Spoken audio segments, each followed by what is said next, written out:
a very special guest with us who really needs no introduction to the rugby league community. He's a great of New Zealand Rugby League. He's played 146 New South Wales Rugby League games for my beloved North Sydney Bears, represented New Zealand in 29 tests. He's been inducted into the New Zealand Sports Hall of Fame, named the greatest player New Zealand produced in the century, 1907 to 2006. Named in the New Zealand Team of the Century, named in the North Sydney Bears Team of the Century, and was the first and one of only 3 Kiwis inducted into the NRL Hall of Fame. It gives me great pleasure to welcome to our show, Mark Graham. Hey, Mark, how you going? Thanks for joining us, mate. Thanks for having me. Nice to be here, mate. No worries, bro. Awesome, Mark. Well, again, thanks for being with us. And we'll go all the way back to the start of your journey. Can you tell us where in New Zealand you grew up and what was your junior club? I was born and bred in Otahuhu, Otahuhu, as it's probably known. And that was my first junior club. I played for the Otahuhu St. Joseph Convent School. I started my rugby league career, and I started in rugby league because they gave us jerseys, and my mates played rugby league, and that's how it started. Mate, growing up in Otahuhu, it was an area made famous from the film Once Were Warriors. Yep. A lot of it was filmed there, and the reality is it's an area that has a little bit of a gang culture in that area at that time. Was it tough to stay away from the gang culture and the lifestyle when you were growing up there? Well, we always had footy, so I think the research says that the gangs brought people into they got gang members because they weren't parented well, and they weren't loved by their family and stuff like that. And I had a very loving family, and I was lucky that all my friends were pretty much the same. But there certainly was a lot of gang members around. But we didn't sort of, if they played footy, they were good blokes. If they didn't, we didn't sort of mix with them too much. Yeah. Yeah. You were educated at one of Auckland's most renowned rugby league schools, St. Paul's College, which has been a nursery for a lot of rugby league talent for so long, producing so many students who've gone on to play in the NRL. What was your time like there, and were you a good student? Robert, mate, it was interesting you should say that about St. Paul's, because when I went there, it was not a rugby league school, and it became a rugby league school in one of my senior years, maybe my senior year, there was a rugby league comp between all the secondary schools, and we decided we'd put in a footy side, rugby league side, and we won the comp, and we wore our first 15 jerseys. And when the powers that be found out about it, they were very upset, obviously. But when they found out that we won it, it was okay then. So there was not too much retribution about it. But I think the Warriors in the past have used scholarships to put their best players in St. Paul's. But prior to that, there was no rugby league at St. Paul's College. Wow. Okay. I also read something interesting, that league wasn't your first choice. You actually wanted to be a fisherman. I like fishing, yeah, I really do. Although I hardly fish anymore. I'm a bit of a golfer now. So, but yeah, I loved fishing. I was at one stage before when Graham Lowe left to go to Norths and Brisbane. I would have rather have gone fishing, I think. And I used to play for training on several occasions because of my love for fishing. And when he left, I thought, well, I'll play one more season and I'll go fishing. But then he rang me and said, why don't you come on over? So I did. Yeah. Mate, when you were at playing at the Leopards in New Zealand, you were selected from there to represent the Kiwis. You made your debut in that 1977 World Cup. Your debut game was in the loss against Great Britain, coming off the bench, but a week later you were selected to play lock against the French and scored your first test try. Yes. Can you tell us about what was it like, those first Kiwi test caps, and what was it like scoring your first test try for the Kiwis? Obviously a great, wonderful thing to be picked for the Kiwis. There's nothing better to do than represent your country and to stand there amongst your friends, especially at home, being supported by your friends and family and community, and to listen to the national anthem and your name being read out. And it was very, very good. I remember when I was named to play against the French, I could hardly sleep the night before. I was that nervous, and maybe I had a couple of hours, but I can remember about 20 minutes of the game, I felt exhausted because I was so tired from those. Luckily, we got away with them that day. Do you remember your try? Not really, no. Lots of things I don't. I tried looking for it online, but I couldn't find any video or vision of it so that I could step you through it. So I can't help you on that one either, mate. I'm not sure there was any video in those days, mate. You played for Brisbane Norths in 1979 and 1980 under Coach Graham Lowe. Is it true that you signed your first contract there on the back of a coaster? And how did you come to play for Brisbane Norths? Well, to tell you the truth, I was playing for Otahuhu Leopards in 1979. I only played 1 year for Norths in Brisbane, and okay, yeah, only so. And I see that on some websites that I played 2 years, but I only played 1 year there. In 1980, we won the comp, and I went there. I paid for my own travel to go over there. My wife went to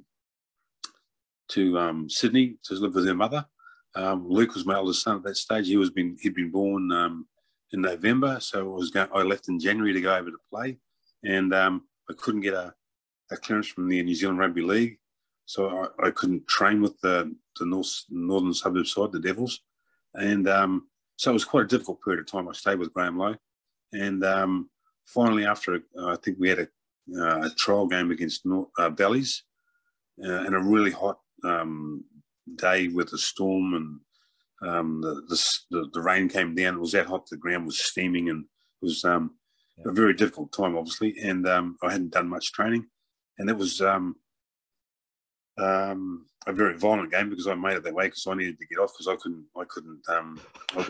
wasn't being able to keep up with the play.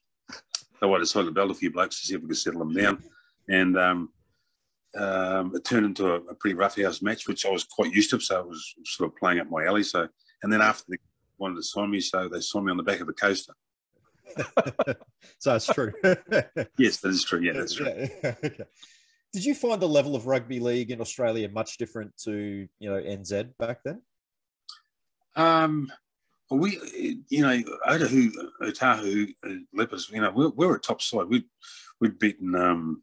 We'd played a couple of at the end of the season. Auckland Rugby League always invited a Sydney side over, and we'd played Western Suburbs 1 year and got beaten 11-8. My fault that we lost actually in the last minute, and then we beat Cronulla Sutherland the year they lost the grand final. So we beat them 2 tries to a goal, a field goal. I think they kicked 2 points, so we beat them 6-2. So 2 tries to nil really. And so we're a good side. We knew how to play footy, and we could play footy. And in 77, I think 1977, Auckland had beaten all the national sides from all the other teams in the World Cup. So Auckland was a million miles away from a very good standard. Mate, playing in that Brisbane comp, you came up against a young Wally Lewis on a couple of occasions, and I've read that you actually put him in hospital twice. Yes, I think that's correct. Yep. Yeah. You can actually find the video on YouTube. So if anyone wants to go out and find it, you can. It's the 1980 semi-final between Norths and Valleys. And I think in that game, you crushed Wally's esophagus. Well, it's funny you say that. People, that's what I actually, someone told me that Wally said in his book I tried to kill him, but my side of the story is that I actually saved his life because when I got up from the ground, he was lying underneath me, and Wally was known to put on a bit of a turn every now and again to get a penalty. And I played the ball, and I looked at him, and he was turning blue, and I thought, gee, that's hard to, you can't do that, Will. So I said to the line umpire, mate, you might want to have a look at that lad. He's not looking that good. So he reckons I tried to kill him. I said I saved his life. So there's a bit of conjecture there, I suppose. He brought it upon himself, mate. He was coming from the blind side anyway, wasn't he? Yeah, I'm not really sure how to tell you the truth, Mark. But I can tell you, mate. I watched it. It was coming from the blind side. He deserved it. And the first time he came from behind me, and I was fighting a couple of blokes, and one of them just to look, having been brought up in Otahuhu, the bloke that I was fighting with, or one of the guys I was fighting, told me that there was someone standing behind me, so I spun around and hit him before he could hit me. So, and that's he got broken that time. So he didn't have a lot of luck in that regard. But look, a champion player. Yes. No, I'm not saying he wasn't. He's just that maybe I was lucky that he couldn't hold his hands up. Mate, Brisbane Norths went on and won that 1980 grand final against Brisbane Souths. Must have been a great feeling to be part of that grand final winning team, the first at Brisbane Norths since 1969. Yeah, I had no idea there was that period of time had passed, but they were and I'd only playing for Otahuhu. I played in grand finals just about every year of my life playing footy, and we went and stayed in a big city hotel the night before the grand final, and I was sitting there, having dinner, and we're all talking about the grand final, and I was going, it's just not a game of footy, boys, just go out and do it. And they were going, what? And we went to the team, and hardly anyone had played in the grand final. I was just going, wow. Yeah. Wow, so I was quite surprised because I'd played in grand finals all my life, and in Auckland you played a knockout grand final, you played a champions grand final, you played a champion of champions, and then you played a Sydney side at the end of the year. So I'd done all that year after year after year. So I was quite surprised. But when you look back at the side that we had at the Norths Brisbane and the Devils, we had a good side, and had we not won, there most probably should have been questions asked. Yeah, absolutely. Yeah, definitely. You were selected to captain the Kiwis on the 1980 tour of Great Britain. Captaining your country must have been a tremendous honour and a dream come true. Absolutely, yeah. It was a marvellous period of my time and my football, and I was very grateful to be named captain of a wonderful group of men that wanted to do all they could to represent their country, and they did. And it was we had some great times, and I was lucky enough to captain 2 tours of England and France in 80 and 1985. And on both occasions, we drew the Test series with England and France. So we maybe didn't. In 80, we most probably exceeded expectations. In 85, we most probably didn't live up to the expectations that were upon us. Mate, you made the switch from the Brisbane comp to the New South Wales Rugby League, or the then New South Wales Rugby League, signing with my beloved North Sydney Bears. I read a story that the day you were supposed to meet the late Ken McCaffrey, you actually ran into him at church, and you took that as a really good omen. Yeah, I'm a churchgoer. I still am today, and I believe in the Lord, and I think everybody should. It's actually a good thing to do. But I used to go to church on Sundays, and I'd set out a time to meet Ken and Ron Woolley, the coach of the Bears at that time. And I went to church, and I noticed a couple of blokes I hadn't seen in church before, and went across the road for a cup of coffee afterwards and to meet them. And they were the guys that were in church, so that was a good start. Yeah, awesome. Is it Trinity rang you whilst you were touring in England with the Kiwis and offered you a certain amount of money, and you said, if you double it, I'll sign right now, and he did? Yes, that's true. So in hindsight, you probably realise you could have asked for a little bit more. Yeah, look, to tell you the truth, Rob, it wasn't about money for me. It was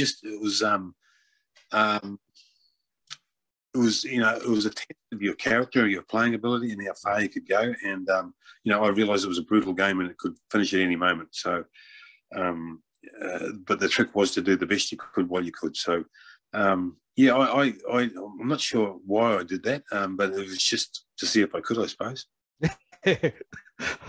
Mate, it was sad early this year when Ken passed away. He was a great man. I grew up with one of his sons, Anthony, was my age, and we came through school together. Obviously, you played with Paul. I'm sure you've got a lot of great memories with Ken. Mate, I remember being a young Bears supporter and growing up in the area, and there was a lot of hype around you coming to the club. And this was also in an era of no social media. It was just word of mouth and newspapers and so forth. And there was a lot of hype. When you moved to Sydney, did you move to the North Sydney area, or did you live in a different area outside of North Sydney? No, I moved to North Sydney. I was just trying to think. Roseville, I think we stayed in Roseville. Oh, yeah. Yep. And it was nice, a lovely spot. And, yeah, I thoroughly enjoyed my time with the Bears. And I often, people often say to me, why did you stay with the Bears? Why didn't you move somewhere that or go to another club, where you could have won a comp? Well, they were my mates. They were the people that I chose to play football with. They were my tribe. And if I was going to win a comp, I was going to go good with them because I chose to play with them. And I think, it's a different thing now. Like loyalty doesn't mean anything, but loyalty meant a lot in those days. Yeah. And, well, especially to me. And I chose that. And, I had a few offers from other clubs. But the people that they sent along to talk to me, I didn't like. So it was never going to happen.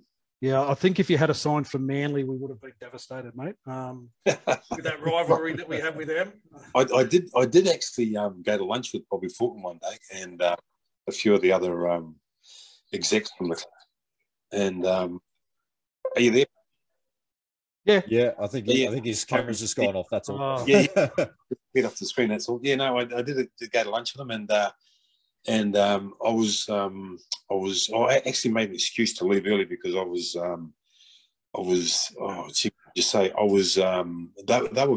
being rude to people in the restaurant, and I felt they were, whether they thought they were having fun with them or not. And I was very uncomfortable about it all, so I made an excuse and left. And then a week or so later, Bob called me and asked me what money I'd need to go over to Manly. And I put a huge figure on it, and he was in more than a little bit of shock, and he said, what makes you think that you're that much better than everybody else, and or something to those words. And I said, that's what I need to put up with someone like yourself. And that's when the phone went dead. So it was pretty easy, really. But years later, I worked with Bob as an assistant coach. So. It's funny how things come around, isn't it? Mate, just to digress, I remember, growing up as a North Sydney fan, Manly was the arch rival, and we lost so many players. We lost Bruce Walker, we lost Johnny Gray, who was our PE teacher at the school across the road at Marist. Oh yes. Mitchell Cox when he came, and then he ended up going over there. We bought through a young Cliff Lyons, and he went there. Paul McCabe was another one. So yeah. Yes. I absolutely hated the way that Manly just used to try and pilfer all our North Sydney talent. Yeah, look, after having lunch with them, I was surprised that anyone would go there myself. I don't know, might be different, but Bob was spent all the lunch hour, or the time that I was there, telling me how bad his back rowers were, and he had Paul McCabe and Crush Cleal and Noel Vorton.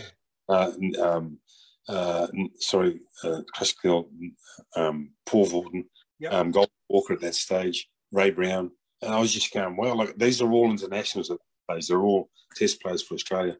Yep. And I'm going to go there. And I said, geez, I don't know about you, but I'm thinking we're going to get three of us in the back row. Yeah. They're all very good players, and so I was sort of dubious, put it that way.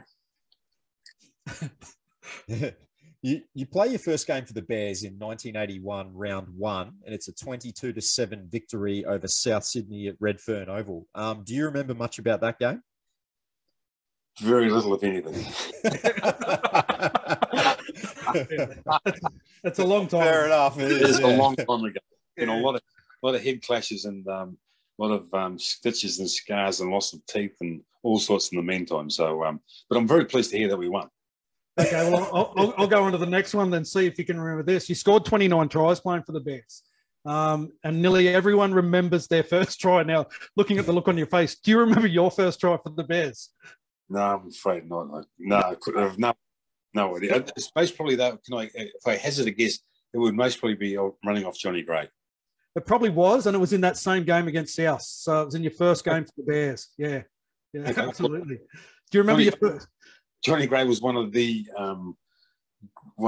best players I've ever played with. He could ball play, he could kick goals, he could sing, he could public speak, about do anything. He could drink real good. He was tough, and without doing anything or any practice, he would do something and I could read it, and it was there'd be many a time we'd be playing and someone would yell out, the opposition would be yelling, "You get Gray, I've got Graham. You get Gray, I've got Graham," and then I'd get the ball and there'd be no one standing in front of me except the fullback. So he was that good. Kind of like that uncanny knack that Cliff Lyons and Steve Menzies developed at Manly, where they were so good together. Yeah, same kind of thing. Yeah, mate. Do you remember your first game playing at North Sydney Oval? I do, but not because of the game. Because in the showers afterwards, I was getting in the shower, and because I had so much bark off me because of the cricket pitch, I jumped in and I had like a body cramp, and I was like tottering on my heels about to fall over, and I must have banged up against the shower wall, and the boys come running around. "You're right." I'm going, "Oh," and they're going, "Shit, you got some bark off you." I'm going, "Yeah," all from my thighs right down the side, my knees, both knees up the side. And they're going, "Wow, mate, we just don't go anywhere near that cricket pitch, mate. Otherwise, you're going to be like that for the whole year." Yeah. So I didn't realise no one tackled on the cricket pitch. So it was a shocker, wasn't it? It was terrible. Yeah, it was horrible. Like sandpaper. Yeah. Mate, it's just so you know, it was the round 2 loss to Cronulla, 24-6. So it was the following week after your first game for the club. Okay, there you go. Yeah, there you go. You played for the Bears from 1981 to 1988, and in 81, the Bears have their best season since 1974, finishing 7th, missing the finals, but a promising season climbing out of the cellar. Then in 1982, the fortunes seemed to turn around and the club found a real purple patch of form, winning 11 from 14 to finish the season, which included a 7-game winning streak. What are your memories of that regular season? Not a great deal, Rob. I know we had a really good side.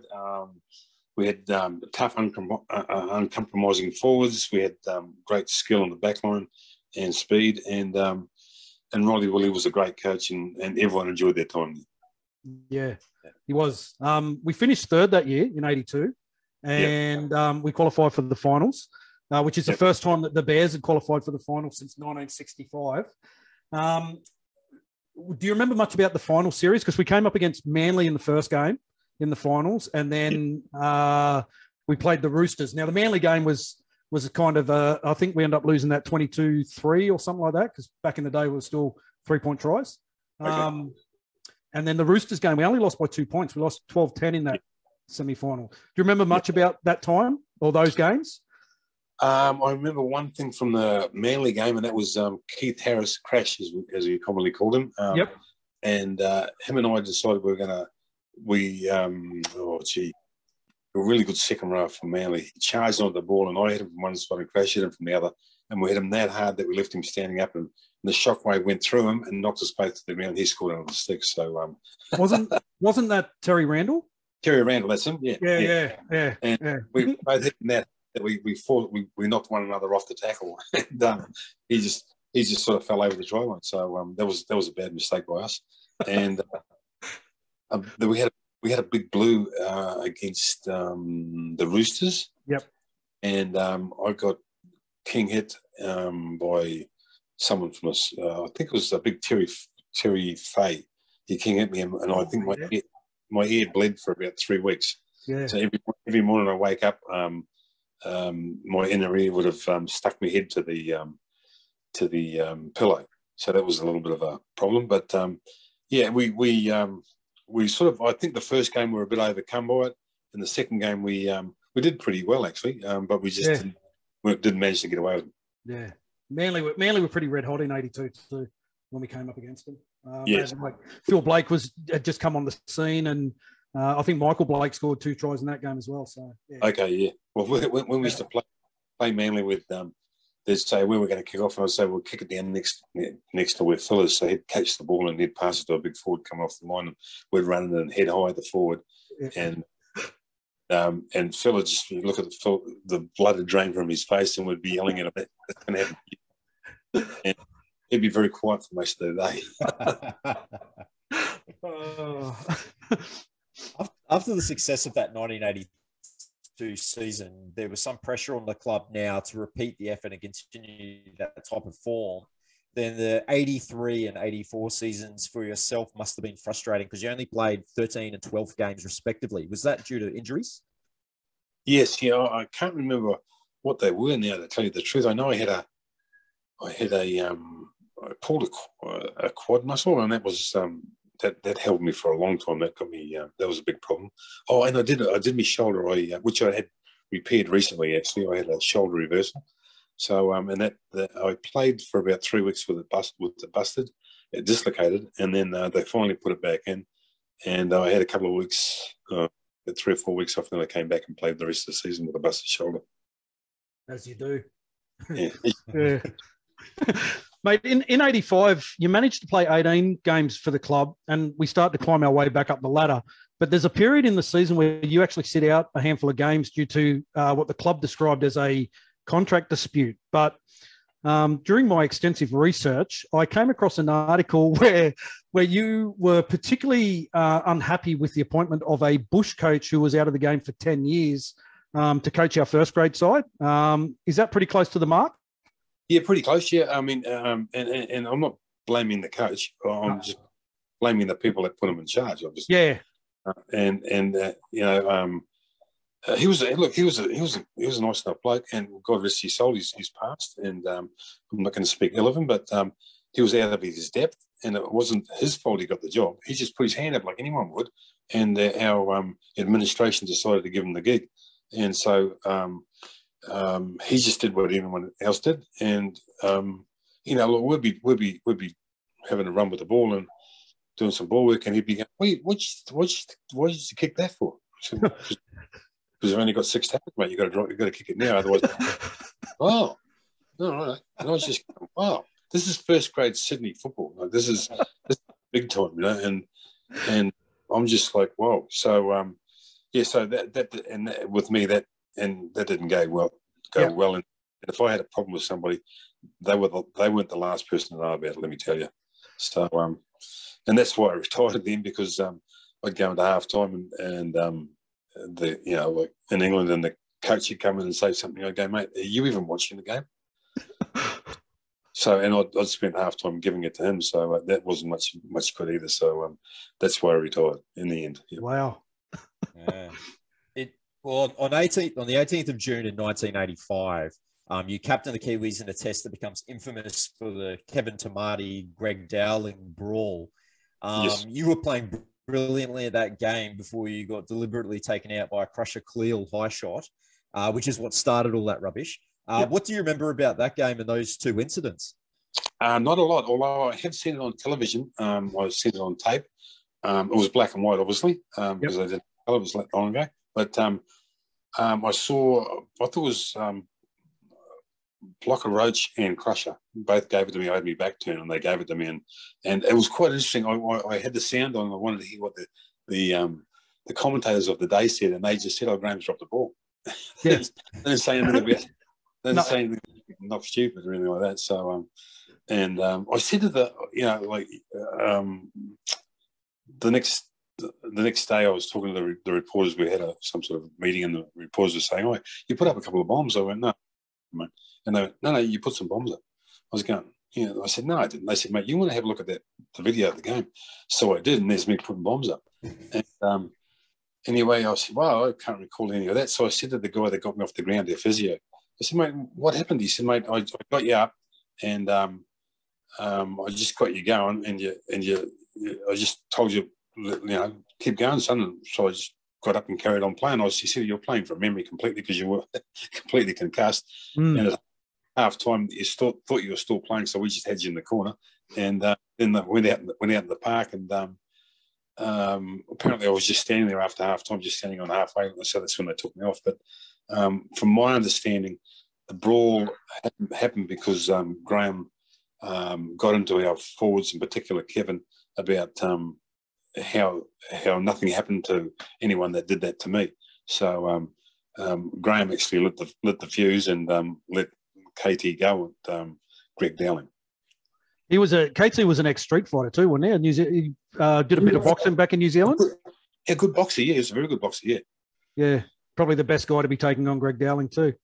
Yeah, well, Dowling had a very notoriously hard head, and it was a pretty evenly matched fight, although I think KT might have got the better. I reckon he did too. Yeah, absolutely. Mate, on the 7th of July that year, in 85, you play your 21st test for New Zealand and you experience your first test win against the Kangaroos. It was a dominant 18-0 victory. Yeah. Do you remember that game? I do. I remember it. It was a marvellous game, and that when you realise that we had 5 or 6 blokes playing within that test side that played for their club sides in New Zealand on the weekends. Yep. So here we are taking on Australia. We had some guys like myself who played overseas and some guys who played in England, but many of the guys just played for their local club sides in Auckland or Wellington or Christchurch, and we beat the might of Australia. So that was a magnificent effort. And beat them. Yeah. The 1986 season saw a return to form for the Bears, finishing equal 6 with Balmain, and you're forced into a 5th-placed playoff, which you lost 14-7. But you didn't play in that game. Why was that? I think must have been injured the game before, I think. But they chose to play me the game before this one, so I wasn't available for the last game. Yeah, and it would have been a quick turnaround too, because it would have been something like a Tuesday night game where they played those semi-final playoffs, wasn't it? Yeah. Yeah, it was. Yeah, it was. Sure. Yeah. The 1987 season as well as a mixed season that starts off promising, but a run of losses sees the Bears finish the season in 9th. So Hammer here joins the Bears then in 1988 in the President's Cup squad and is able to train alongside his hero. So a question for you, Hammer. Yep. What do you remember about those times? Mate, I was a really shy 17 or 18-year-old kid back then. And when the President's Cup came on, we only did like 3 sessions with the top grade squad back in those days, because it was still semi-professional. We all had to have jobs and so forth. And we'd usually do a skill session opposed with the reserve grade. So we didn't have a lot to do with the first grade side, but I used to see Mark around when I was there. And like I said, I was a 17-year-old fanboy, and I rarely had the courage to say any more than hi.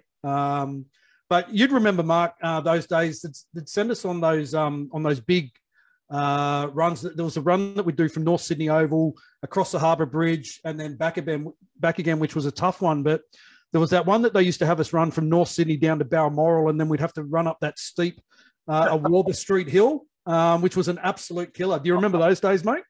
Yeah, I did. They were. And when you say now, like occasionally someone will ring and they'll say about footy training and stuff like that. Some expert on television will talk to you, or whatever, and you go, oh yeah, and they go, well, what did you weigh? And you say, I was flat out 100 kilos. And they go, well, that halfbacks now that weigh 100 kilos. And you go, yeah. Well, what they didn't run the miles that we used to run, No. And there was no do any weight training or anything like that. They just had some maniac turn up and go, right, boys, you're going like. Tuesday night would be 200s, 400s, and 800s, and there was no ball included. And Thursday nights was mostly the same, and the ball got introduced on Friday night for about 15, 20 minutes, and then that was that. It was very different, obviously, and it was just about the survival of the fittest, basically, and fitness was only calculated in running terms. Well, that's exactly right, because back in those days, once you came off, you couldn't come back on, and it wasn't unlimited interchange. I think you only had for first grade. I think there was only 2 could come on. They had to have played the games before. That's exactly right. Yeah. So they exactly. They weren't. No, so the skill level wasn't there. So you didn't do the skills stuff. It was just all about miles in the leg and being able to last 80 minutes or 120 minutes. If you're going to come through and play a full game reserve grade and then back up for the first. But absolutely. Yeah, mate, it was a simpler time for rugby league, that's for sure. Yes. 88 was your final season at the club, and it was another season of mixed results and could have beens. And you play your final game in round 21 in the victory over Parramatta, which we won 12-6. Yep. After playing 149 games for the Bears, how do you look back at your time at the club? Because, like you said, you could have gone on. You probably could have commanded a lot bigger money at more successful clubs, and probably could have retired with a premiership or two had you gone to the right team. But you stuck loyal and you stayed with the Bears. And how do you remember your time at the club? Oh, I loved it. I had a great time there. I've still got. Had there not been the pandemic, I would be down there every second year at the reunion, playing golf and staying at Donnie McKinnon place, enjoying beers and whatever with the boys. I had a great time. I never regretted having played with the Bears. I have lifetime friendships and memories. I consider myself very lucky. Yeah, we consider ourselves very lucky that you played there. Well, I mean, it was so different. I mean, some of the things like, like people would get, like I had my shoulder dislocated for 3 weeks, and no one knew I was dislocated. And then I played with it dislocated, and I had a manual car, so I couldn't change gears with my left arm, so I'd have to hang onto the wheel with my knee and reach over with my right arm to change gears. And if I was getting knocked out every weekend, because every time someone ran to my left shoulder, I'd have to trying to use my right shoulder, and therefore got my head in the road and got knocked out. So I went to see the doctors or the brain people, and they went, there's nothing wrong with your head, but gee, what's wrong with your shoulder? And I went, oh, I've dislocated, but it's gone back in. They went, that's not back in, mate. And I've gone, are you sure? And they've gone, yeah.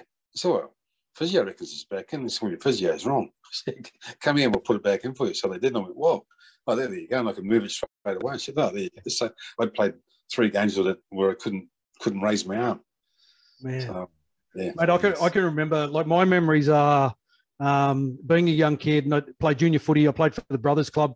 So we'd play, footy of a morning, and the Bears would be playing at home on a Sunday afternoon, and you'd go up to the game. You'd be still dressed in your footy gear. We'd have the little passes that get us in for free. We'd get in for free, drop them over the wall, and all our friends would come in for free. And then the end of the game, it was that race to get on the field. 9 times out of 10, everyone would be racing for the corner post, but all us footy heads, we'd be racing to try and get to Mark Graham, pat him on the back, or Paul McCaffrey, pat him on the back. It was they were great memories of a really great time in rugby league. Yeah, it was very different than today, obviously, and I'm so pleased I played then and rather than now. Did you used to head across the road to Percy's for a beer, mate? Yeah. So I enjoyed a beer. I enjoyed a cigarette. I used to have the doorman used to have a cigarette lit at half time. I'd go down and grab it off and go into the toilet and have a couple of puffs, and then go and get stitched up and listen to the halftime talk, and then go out for the second half. Yeah. I kind of knew that. I remember being in the sheds after a game, and you were sitting there, still had your shorts, and you had one sock on and ice packs on your knees, and you're sitting there with a cigarette, and I didn't know you smoked at the time, so yeah. There's a lot of guys did, but and it was okay. It was no big deal. Yeah. It was how it was. Yeah, absolutely. Much like our Warriors, the Bears had 5 coaches during your time at the club. So it was Ron Wiley, John Hayes, Greg Harwick, Brian Chicken Norton, and Frank Stanton. Yes. How did you find them as coaches, and did you take things you learned from them into your own coaching career? Well, they're all, like Ron Wiley was mostly the most successful one we had. Yep. Chica was a very good coach, and so was John Hayes. They were great coaches. Greg was the guy that I felt was out of his depth. Yep. And Frank Stanton was a representative coach for Australia.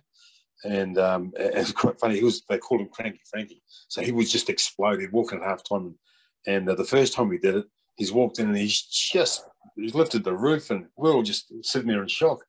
And he stormed back out. Anyway, we go back up for the second half, and I called the boys in, and said, "Right, boys, hey, did anyone pick up what he was talking about?" And everyone was going, "Nah." Like, we were just in shock at going on. So anyway, that's how we. You go, right, well, you're looking for information at half time, but when you can't get any, that's a bit of a problem. And so I suppose I made a mental note in my coaching that you could do it, but you could only do it once or twice a year, obviously. Yeah.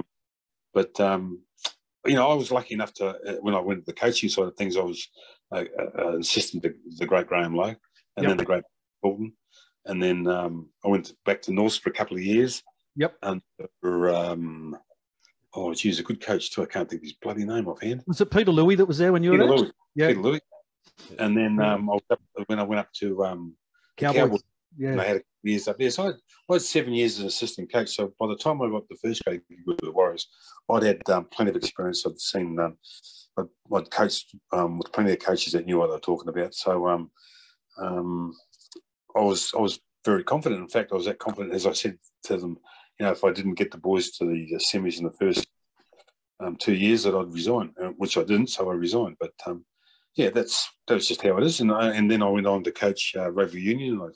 I spent a bit of time in Europe, and then I spent a couple of years. I spent some time in Auckland first of all, and then I went up to Europe for a little bit, and then over to Japan for a couple of years, which was great. I thoroughly enjoyed the coaching the rugby union with those lads too.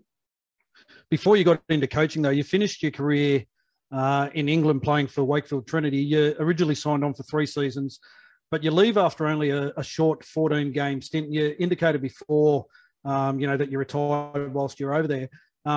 Again, in my extensive research, I did a bit of reading, and I read a story where you said part of the reason that you left was because of the treatment of Brent Todd by the club at the time. He had a season-ending injury, and you didn't agree with the way that he was treated, so you kind of packed up and left. Is that close? Yeah. Very, very well. It's exactly what happened actually. Toddy was, he was good go forward. He stood tall in the middle of the ruck. He got fast play the balls, and he ended up hurting himself in the service of the club, and it was a season-ending injury, and they just wanted to get rid of him and not pay him. And yep. I was just like, no, that's not right. You don't do that, mate. No, well, it's not up to you. You're getting paid too much money to say anything, and you won't say anything because otherwise you lose your pay. And I said, mate, you obviously don't know who you're talking to. Money's not that. So what? But I will not compromise my what I think. And you can jam it where the sun don't shine. And I've just retired. And they were like, they couldn't believe it, but that was that. And I was aghast that I was like my judgment call hadn't been good enough to recognise that people in charge were would do that. And I was ashamed of myself to think that I had the confidence to sign with the club that would do that to somebody. Yeah. Game-wise, though, although brief, did you enjoy time playing in England, and how did that compare to? How did the English rugby league compare to the Australian competition? It was a little bit behind, obviously, but they were good lads. We had a pretty good side. We actually had a couple of really good big wins. We beat Wigan one day at the Boulevard. I think it was our home. No, was it the Boulevard? I just can't think of our home ground. But anyway, we beat them there one day, and that was a huge event. And Graham Lowe he was in charge of Wigan at the time, and he was very upset. And I was having a beer with him afterwards in the pub, and he was still hadn't calmed down. And he was saying that he said the mere fact that you're standing here talking to me says that the boys didn't follow the game plan. And I said, so I said, well, that will account for all those people running into my elbows. And he went, yeah. Right. So, they took their injured off home. So it was, well, I knew that wasn't that hard to figure that he was going to send people after me. So they just weren't good enough for ducking, I suppose. Yeah. But no, I enjoyed. The Pommies were very. When I first started playing against the Pommies, they were the dirtiest blokes that ever drew breath. They were all miners and tough. I mean, I remember I played against Wales in '77, and there wouldn't have been 10 fingers on the 3 front rows, and it would have been lucky to be that many teeth on the front rows, and there would have had every inch of face would have had 10 stitches in it, and their noses were all smashed up, and it was, you looked at them and just went, whoa. And I was 19, I think, or 20 or something like that, and I was just like horrified at these guys, and you couldn't understand. I was wondering what language they were speaking, but they were actually speaking English with their broad accents. But they were tough buggers. You know, they'd kick you, and they'd bite you, they'd gouge you, they'd knee you, and the referee couldn't blow the whistle all the time because the game would just be stop-start. So the referee would keep count for you. So he'd go, okay, he's 2 up, so it's your turn. So you'd say, did you see that ump? He goes, yeah, I saw it. When are you going to do something about it? So, you know, it's up to you to do something about it. So, okay, so slip a couple in, and they're going, okay, now you're square.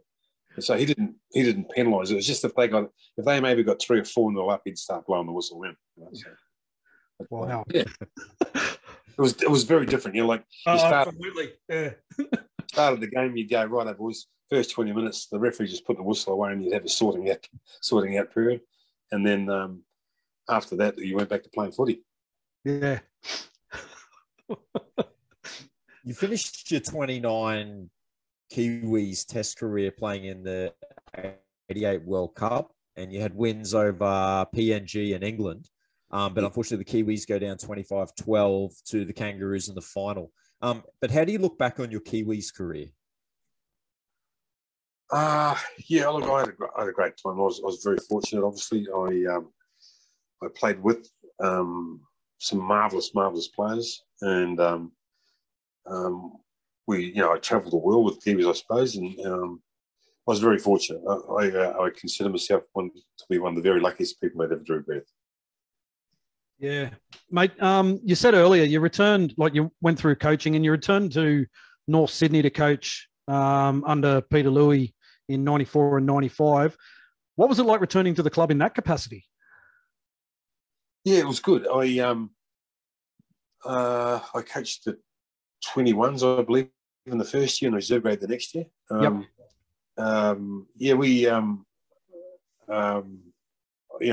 was a North Sydney boy, so it was. I was very pleased to be part of the club again, and at that stage, the senior side was very successful, and they had a good coach in Peter Louis, and maybe we didn't set the world on fire at the top grade, but we were close a lot of times, and it was just a shame that we didn't go on with it. I suppose aren't still in the comp. Yeah, that's true. You spend a few seasons at North Queensland with Tim Sheens before Graham Lowe recruits you to coach the Warriors in 1999. So it must have been exciting to get your first head coaching gig and at the Warriors as well. Yeah, absolutely. It was a dream come true for me. I was, I'd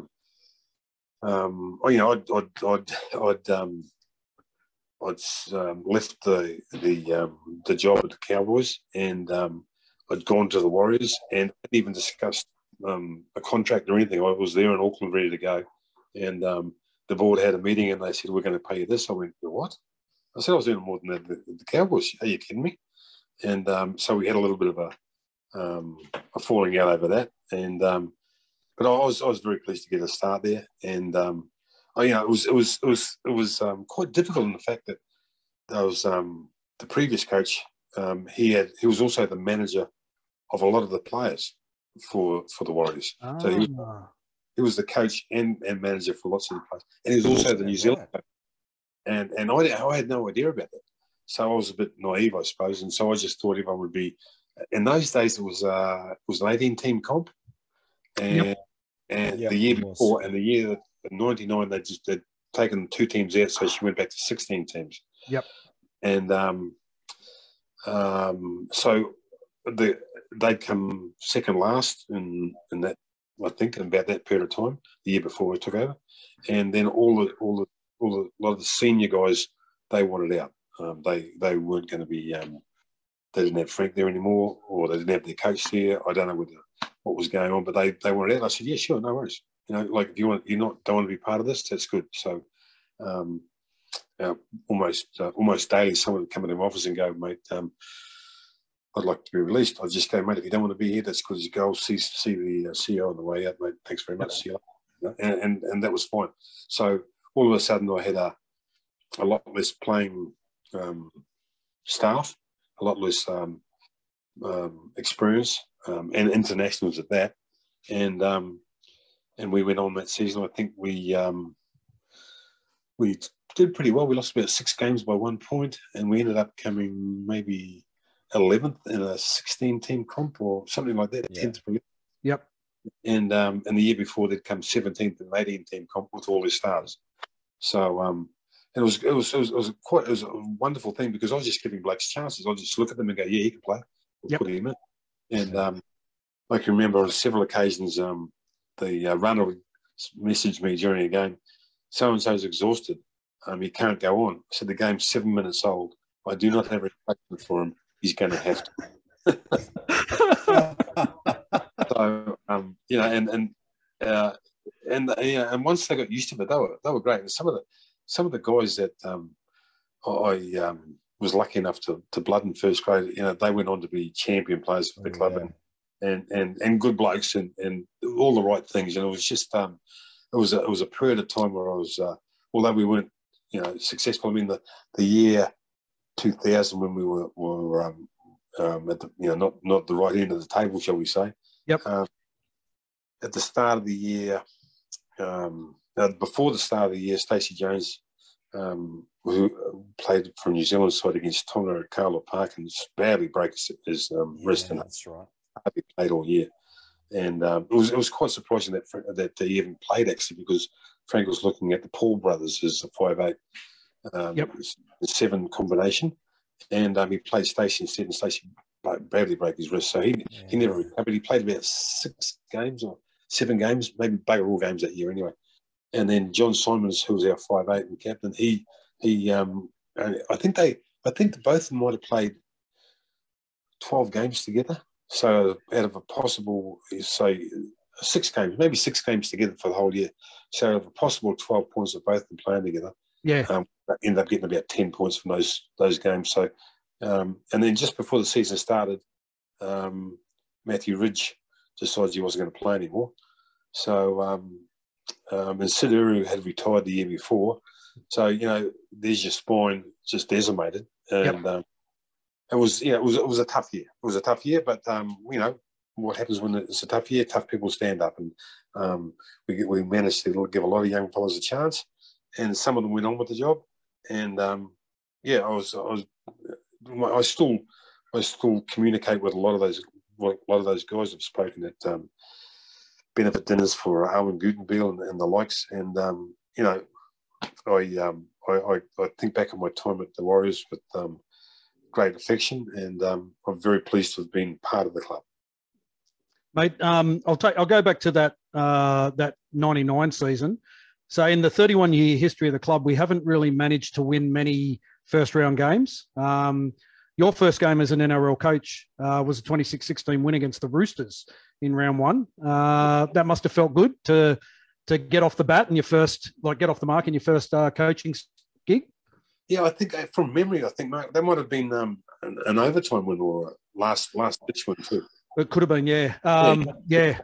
And we were rated to come last that year because of all the players that we'd lost in the preseason, all the internationals, and it was great to go to the news conference that night, and all the press were there, and I've never sort of liked the press too much, so and they said, how do you account for that? I said, well, you guys, you inspired us, the hate you had for us, we just turned it on you guys, and they was just like, oh, but I said, no, but any other questions? See you all later, dickheads. So when I was going bad, they were just loving it because they were giving it back to me. But I'm okay with it. You get your chance, you do your best. Yeah.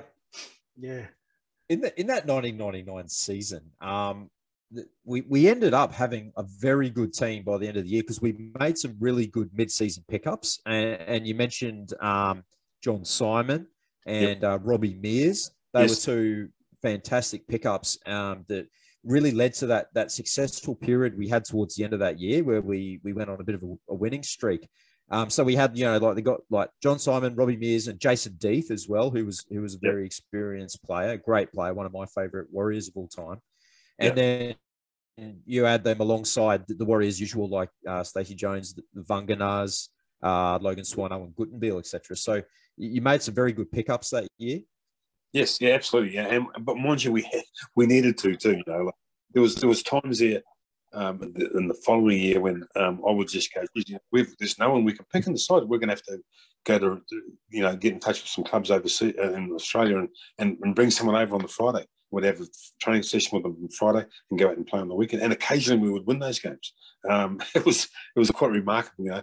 We didn't have any structures in place or any pathways for the players at that stage. It was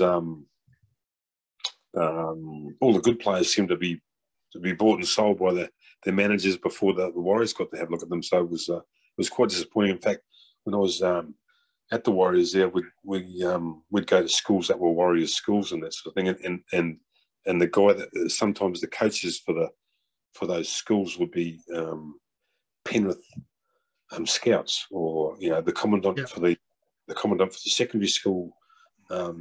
Where all the secondary schools, all the teams get together and down in Huntley for their competitions, and that the commandant for the camp was a Bulldogs scout. And I was just like, no, bullshit. This can't happen. You're going to get the sack, son. And they go, what? You can't. I'm going, you can't get paid by one person, one club, or one organisation, and be serving another at the same time. Yeah. And everyone was like, they were appalled at me. I was going, no, this is so wrong. It's not funny, And so I was in shock that it could be run like that. Yeah, you mentioned before, and whether you've noticed, if I think something, I'm going to tell somebody that. Yeah. I realised. Yeah, sorry. You mentioned before about some of the young talent that you brought through as your time as Warriors coach, and a lot of them went on to become club stalwarts and legends. So names like Ali Lauatiti, Owen Guttenbeil, Logan Swan, Monty Beetham, Clinton Torpey, Henry Farfili, Francis Melly, all these guys be like absolute legends of the club. Seeing those guys have wonderful careers must have been really fulfilling for yourself. Oh, absolutely. Yeah, absolutely. I think I've most really got an interesting story about each of them, but Ali Lauatiti, he was just he could have played any sport and been a champion at it. He was just gifted beyond belief. He was fast, he was strong, he was powerful. He had Michael Jordan-like ability with the ball. He had we'd play evasion games. And after we realised how good he was, we'd make him do something else while everyone else decided who was going to work out, who was going to figure out to compete against him, because he was always in the final. Yeah. And the final would last again 3 turns. He'd win the first 2, and that'd be it. And it would be all over. He was unbelievably good. Francis Farfili.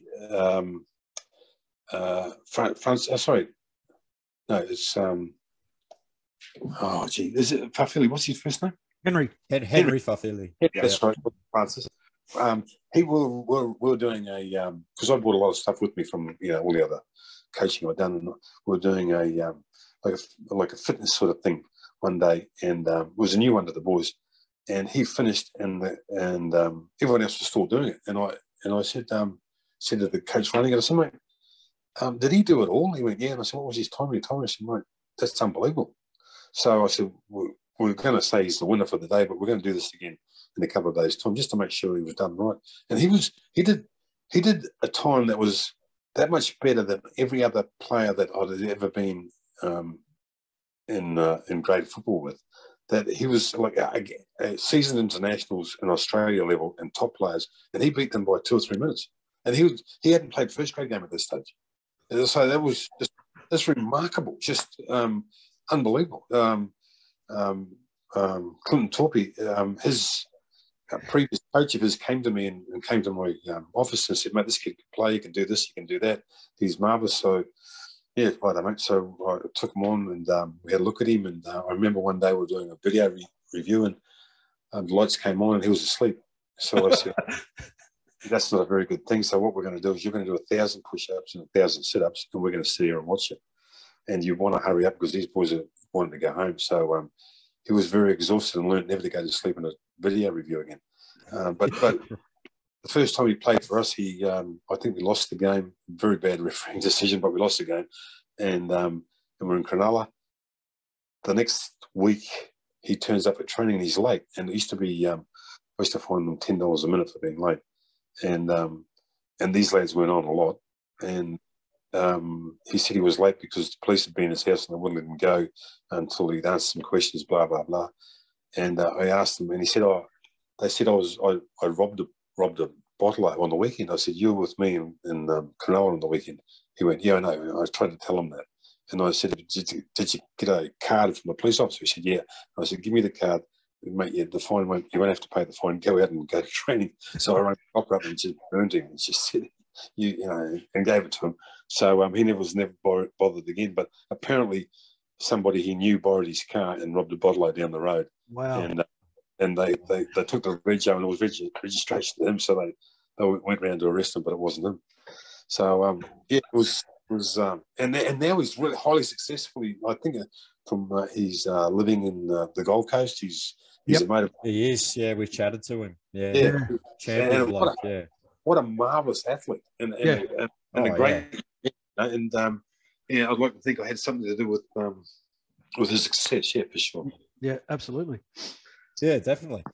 I have to ask as well, because the back end of that 1999 season was actually one of my favourite periods of the club. For all the seasons that, you know, we didn't make the finals, that was when we were in red hot form. We just hit form at the back end of that 99 season, had a big run towards the end of the year. And I must ask about the famous 42-0 win over a finals-bound Newcastle side featuring the eighth immortal, Andrew Johns. That will long go down in my mind as one of the greatest wins in the club's history.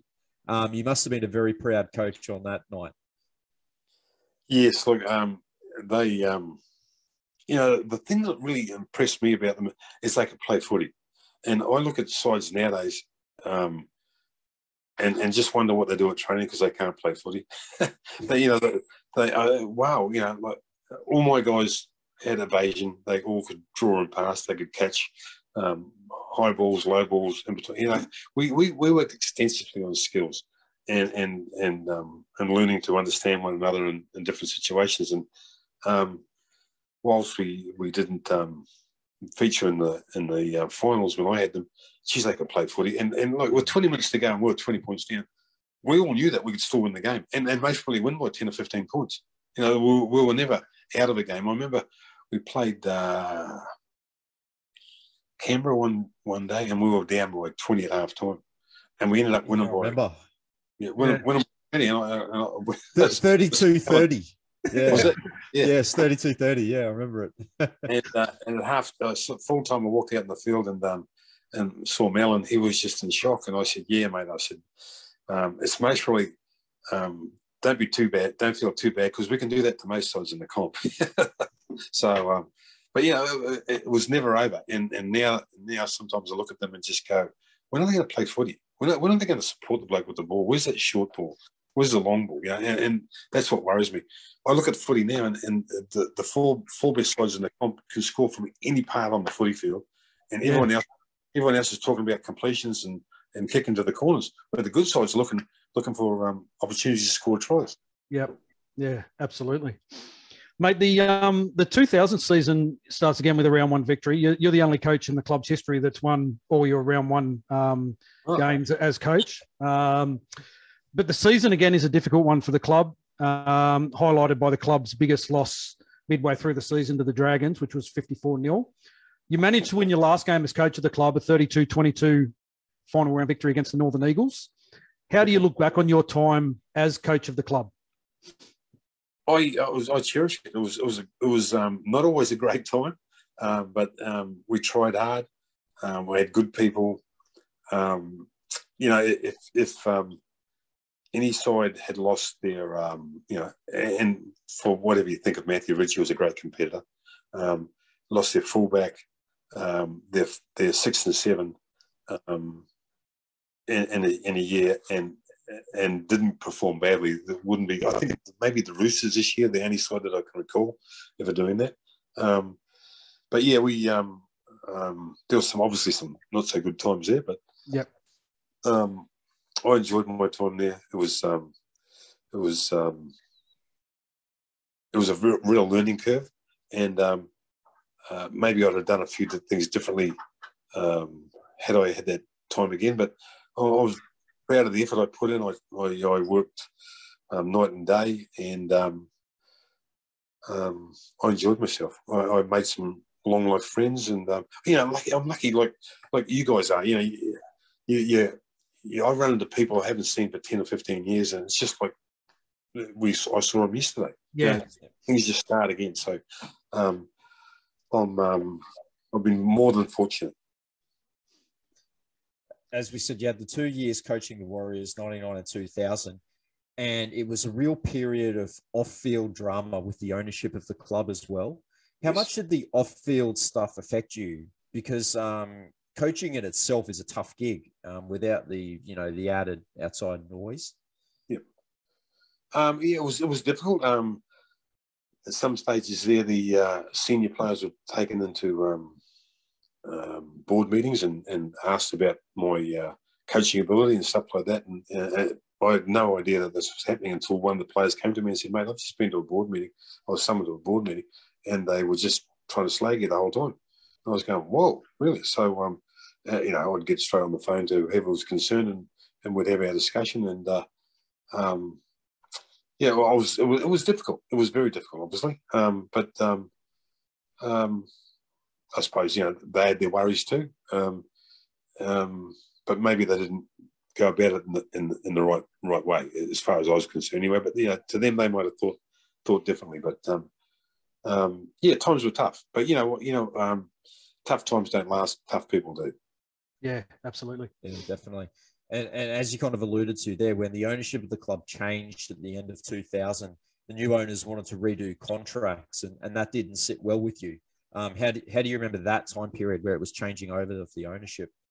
Well, I'd resigned already. So I was actually working for the Auckland Rugby Union at this stage, and the boys called me and asked would I come to a meeting with them, and because they were concerned about because I went from the Auckland Warriors to New Zealand Warriors, so the contracts were with the Auckland Warriors, so they needed new contracts for the New Zealand Warriors, and everyone's contracts were halved, and the boys were upset, or they were being offered contracts that were halved and that sort of stuff. So they asked me to go along and meet at someone's place, which I did, and all the boys turned up. And they all had their say, and I just chaired the meeting basically. And I said, "Well, look, I don't know, I really don't know anything about this, but what we can do is, or what we should do, if you guys agree, is get onto the players' union and see what they've got to say about it all." So we couldn't do it that night, so I asked them all to stand individually and promise to everybody in the room that they would be here the next night, and not to sign in the meantime, because together they had a voice, but individually they had nothing. So, and they all stood to a man and promised individually that they would be there. So that was good. So within 3 hours, most probably the highest profile player in the club called and said that he'd signed. And I went, "What?" I said, "You just stood in front of everyone. These blokes have looked after you all their lives. And without them, you would be, scrunched up on the ground because everyone wants a piece here.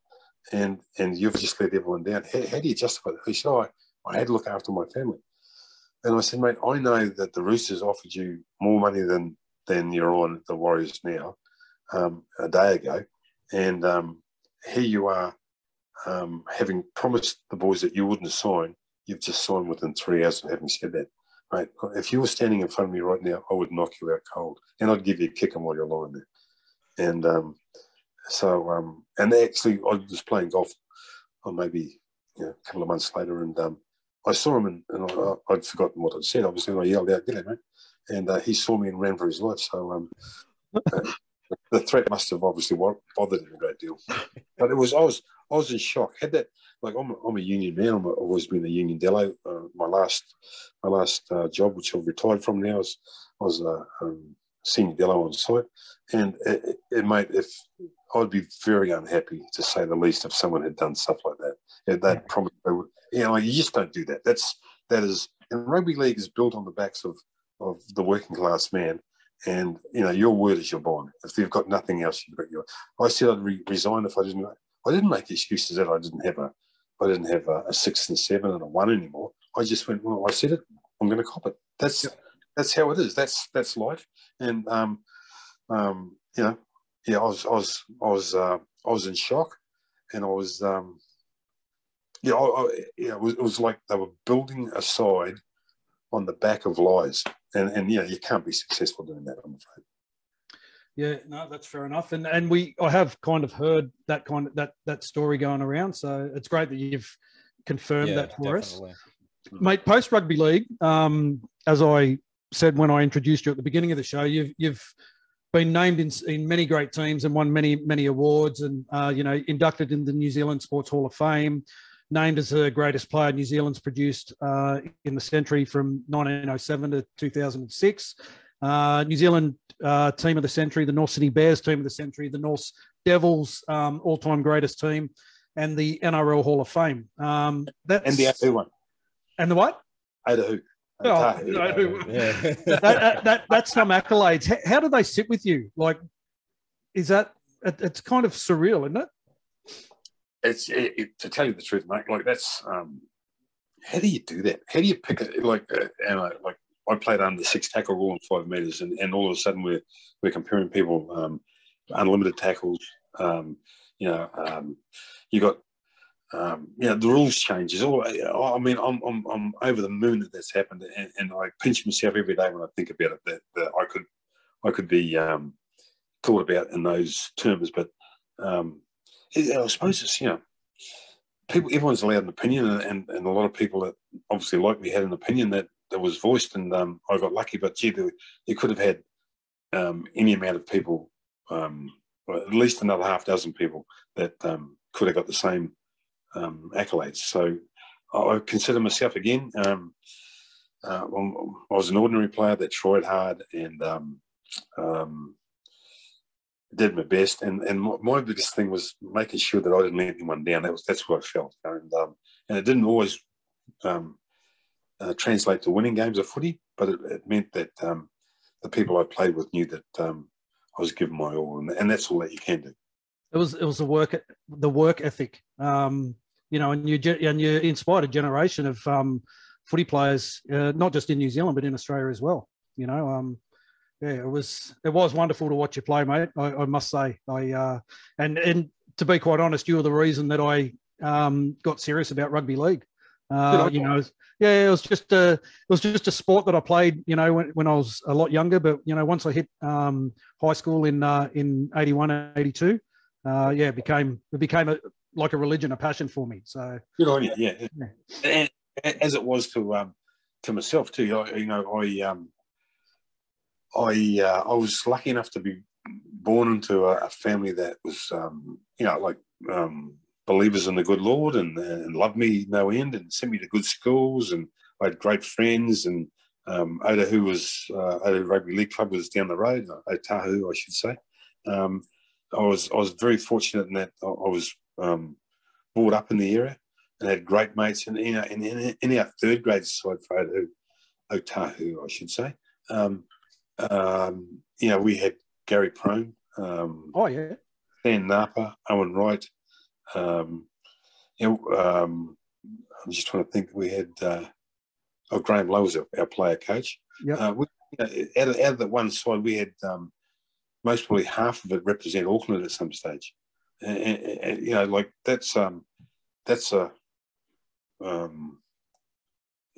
Hollywood of rugby league, I suppose. That's all we ever thought about.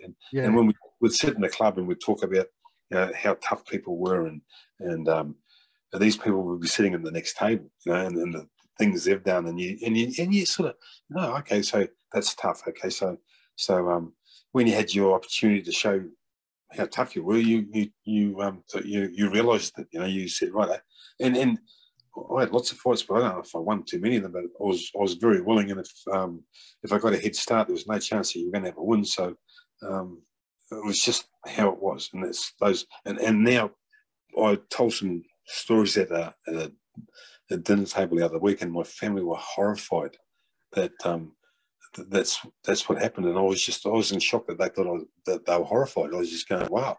So my sort of standards and their standards are a long way apart.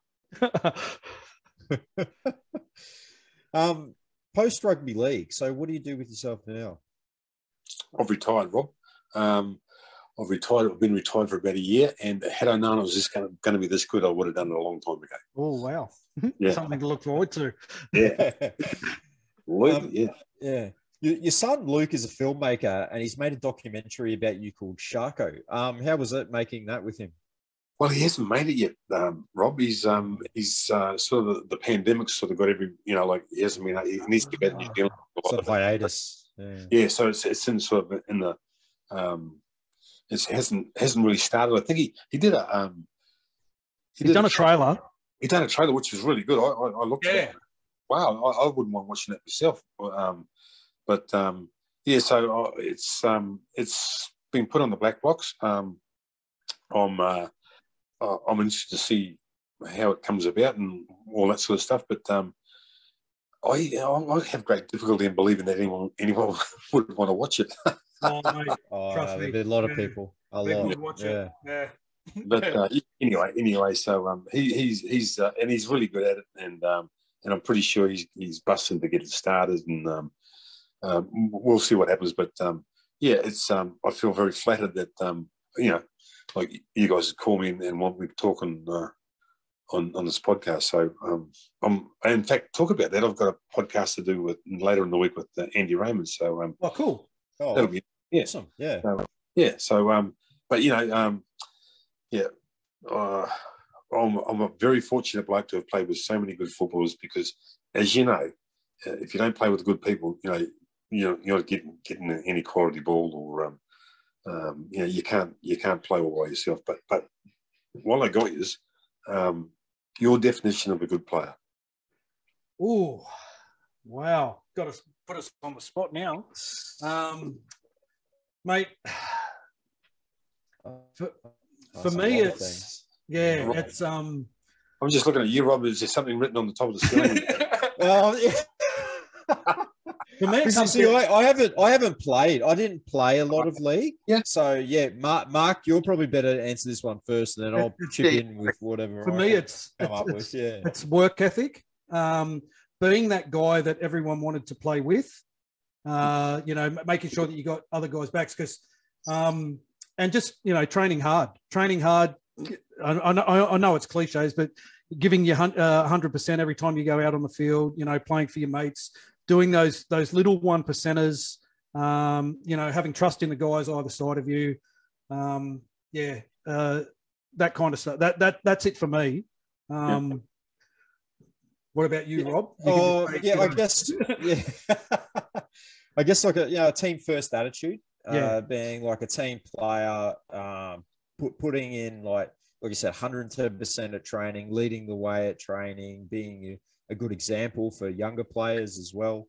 You just give putting your body on the line, giving 110% in everything you do. Like you said, the 1%ers, that's sort of something that they bring up a fair bit these days. But doing the stuff, the dirty work that a lot of other people wouldn't do. Well, so it's like you look at the Melbourne side, and you talk about a guy like Pappenhausen, but the guy that really is the gel that holds that side together is a guy like Dale Finucane. And then Manly, you talk about Tom Trbojevic, but Jake Trbojevic is that workhorse that just really holds that team together. And if we go back in Warriors history, you're talking about guys like Simon Mannering. Yeah, Michael Luck, yeah. Kevin Campion, guys like that were just hard workers. Went out there and did the job every time they pulled on a jersey. Yeah. I totally agree, and what you've said is dead right. I think maybe I look at I watch the awards, or I see people get awards, and you go, yeah, well, that's good, because he played a really good game with the ball today. But defensively, you got to, and all those people that you mentioned, by the way, boys, fit the bill. They play good on both sides of the ball. Yeah. Defense and attack. Yeah. You just don't excel in attack. And nowadays we've got all our superstars are really good at attacking, but what about the other side of the ball? Because there's going to be exactly right. Half the time you're not going to have the ball, you know. No. And let's realise that defence and tackling are two different things. Defence is what the team does. Yep. Tackling the individual does. Yeah. So, yeah. So you know, and yes, they are superstars with the ball, but without the ball, I don't know some of these guys, you know. So exactly right. I see some people they're raved about all the time, and the reporters. You know, can we talk about the stats? But you know, there's so many stats in the game now, and you go right.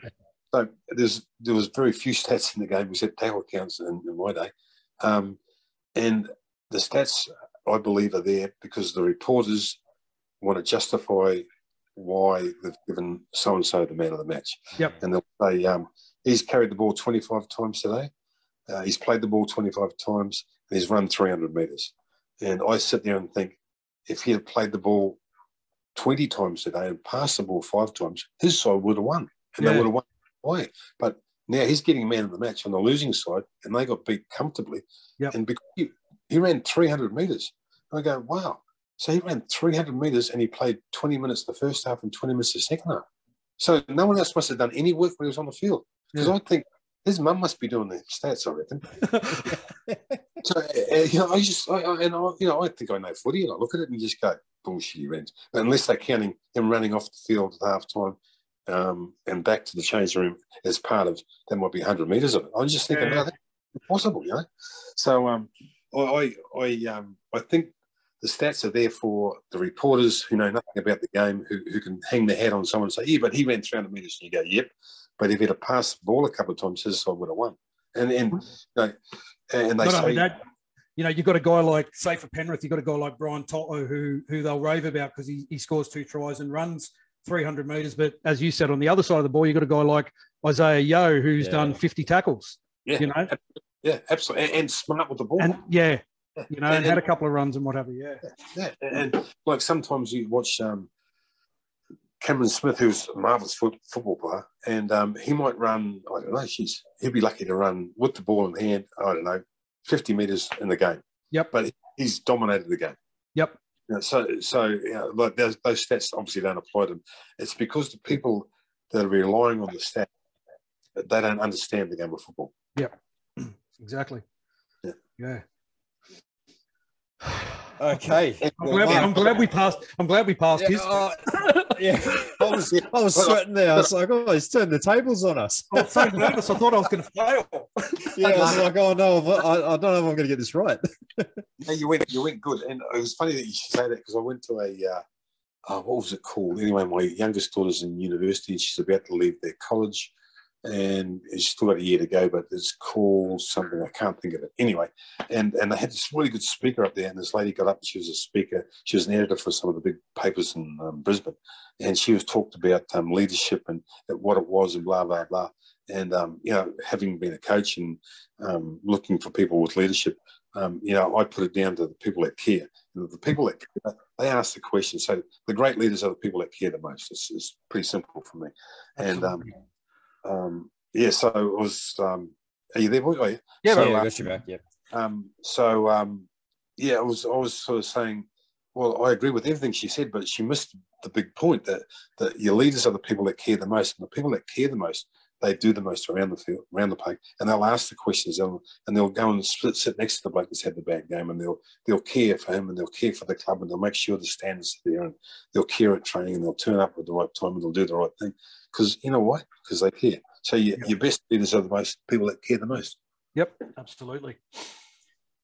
Yeah. All right. Okay, Mark. Well, I'm gonna ask you some rapid fire questions here. We ask all our guests when they're on the show. While Hammer scrolls back through our comments for any questions.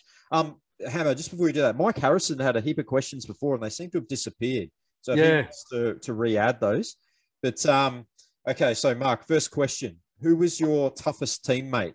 Hang on, sorry, Rob. I'm just going to walk to the to plug my phone in because I'm starting to. Okay, yeah, no worries. Came up, it was running out, but I'll just. Okay, there's the lights on. Yeah, there you go. Sorry, who was your toughest teammate? Toughest teammate. Oh, okay. Can I ask you another question? What's your definition of toughest? Tough. Oh God. Does it be able Does he have to be able to fight? Does he have to? Can he just absorb punishment and play like he plays? Play while injured. Yeah. Absorb punishment, give out punishment. Yeah. Just tough. Yeah, tough. Guys I like to play with in New Zealand were like KT, Mark Broadhurst, Alan Rushton was my roommate at one stage there. He was a tough man. Keep going. I've just got to close the door. Okay, mate. Yep. I don't normally like to do this because I'm going to leave someone out and I'll feel sad, feel bad about it. Lindsay Proctor. Yep. She's actually you must probably be better off asking me people that weren't tough. It's just like at Norths we had Shane Bernard, most probably the dirtiest man that ever played footy, but he was just he would stick his head where you wouldn't put your foot, and people came after him and he just copped it and he just went right on and got back up and gave it and just kept giving it out and you just thinking, wow. Tough bugger, yeah. Just Donnie McKinnon, Steve Mayo, John Gray, Keith Crash Harris. I used to think they called Crash Harris Crash because of the way he tackled, because he was devastating tackler, but he was just a shit driver. He couldn't drive his car very good. He used to drive it top, so that's where he got his name from.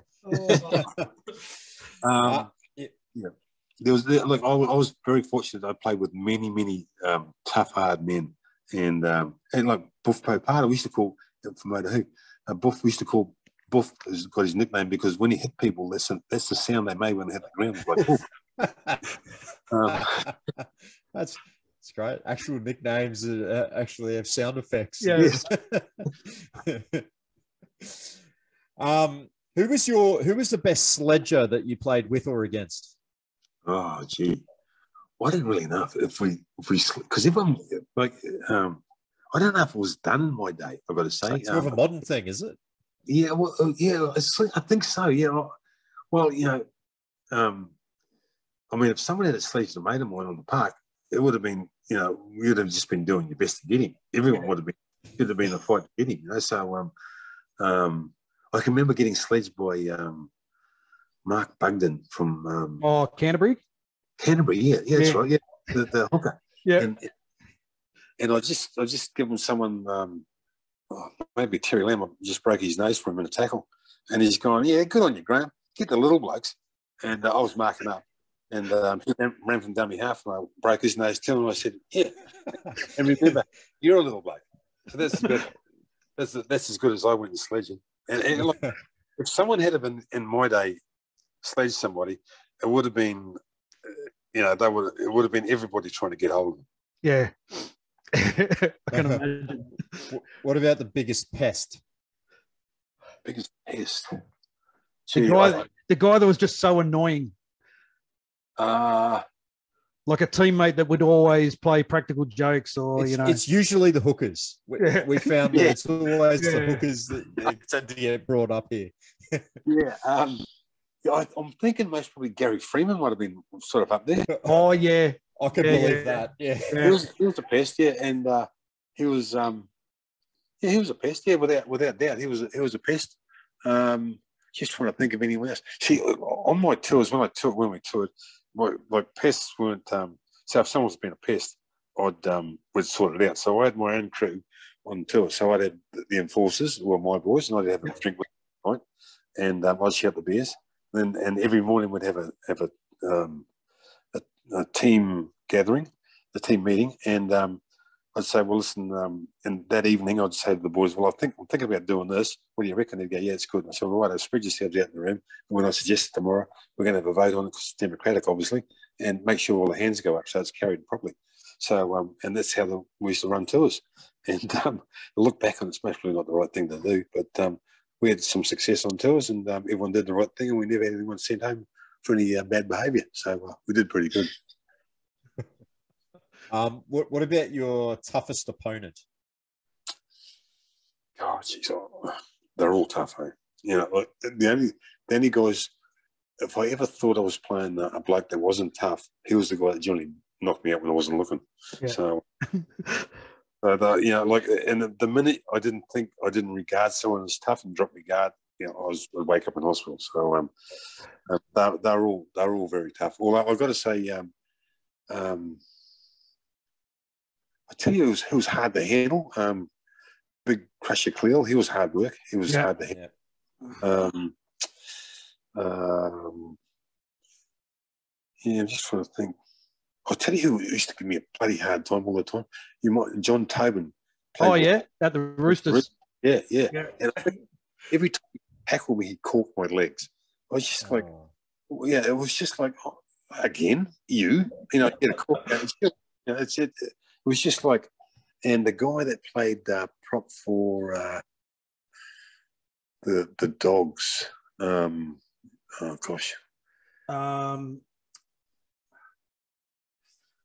he knocked me out a few times. I wasn't looking, but he knocked me out. So that still counts, obviously. Wasn't Robbo, was it? No. And it wasn't Tunksy, who was nice and tough. John Coveney? No, not John Coveney. Peter Kelly.